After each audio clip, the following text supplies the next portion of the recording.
Dans le sud du Malawi, à Zomba, c'est ici que tout a commencé.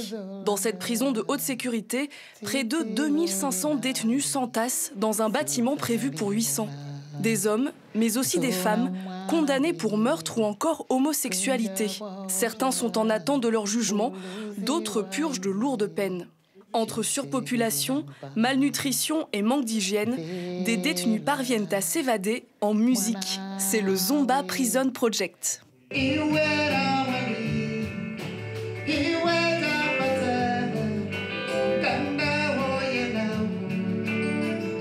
Chikundi est incarcéré depuis plus de 7 ans pour vol à main armée, mais là, c'est surtout le chanteur principal du groupe.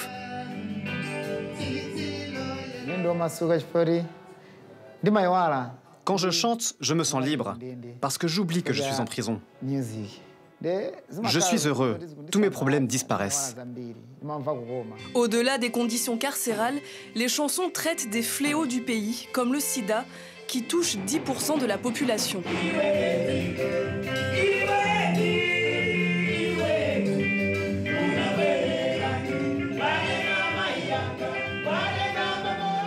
Et au milieu des détenus, la personne qui se déhanche, c'est la gardienne de prison. Nous chantons avec les prisonniers pour qu'ils ne se sentent pas exclus de la société une fois dehors. C'est une mission importante que nous avons, nous les gardiens. Il faut interagir avec eux pour atteindre notre but, les réintégrer dans la société. Quand on chante avec eux, bien sûr, ils restent nos patrons. Mais c'est un peu comme une famille. Et nous, on est leurs enfants.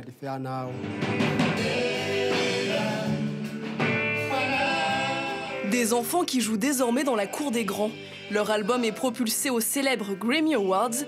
En tout, 16 détenus et gardiens ont réalisé 20 chansons. Plus de la moitié des participants sont des prisonnières.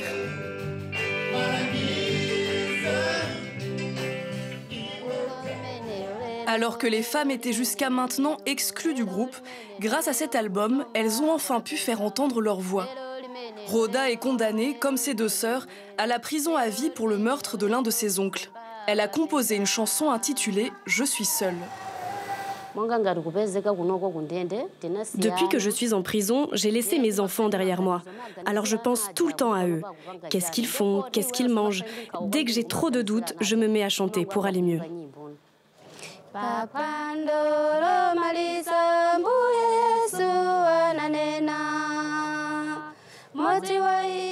Si Rhoda et ses sœurs continuent de chanter entre quatre murs, à quelques kilomètres de la prison, Kritus, lui, goûte à la liberté depuis octobre dernier, après la moitié de sa vie passée derrière les barreaux.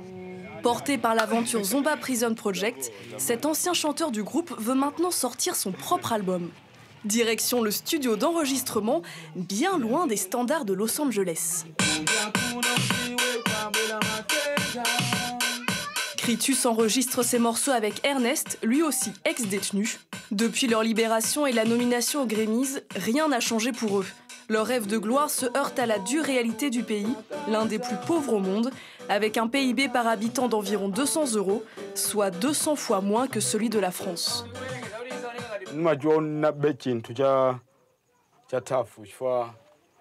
C'est très dur parce que la musique demande beaucoup d'argent.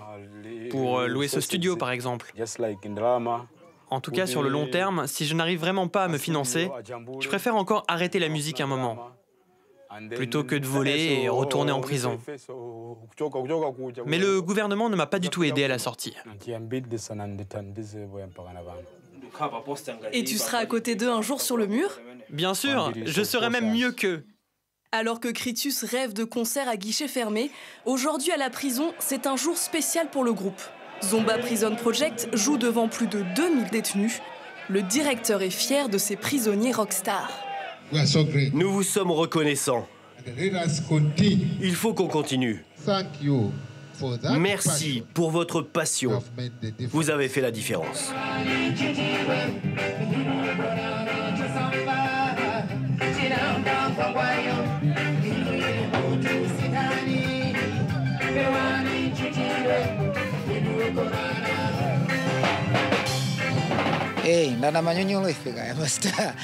Maintenant, nous sommes des stars, des légendes. Personne au Malawi n'a jamais réussi ce qu'on a fait. Donc nous devons nous respecter nous-mêmes et les gens doivent nous respecter.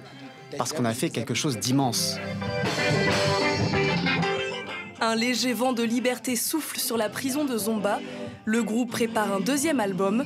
C'est bien connu, la musique adoucit les murs. Bravo, effectivement.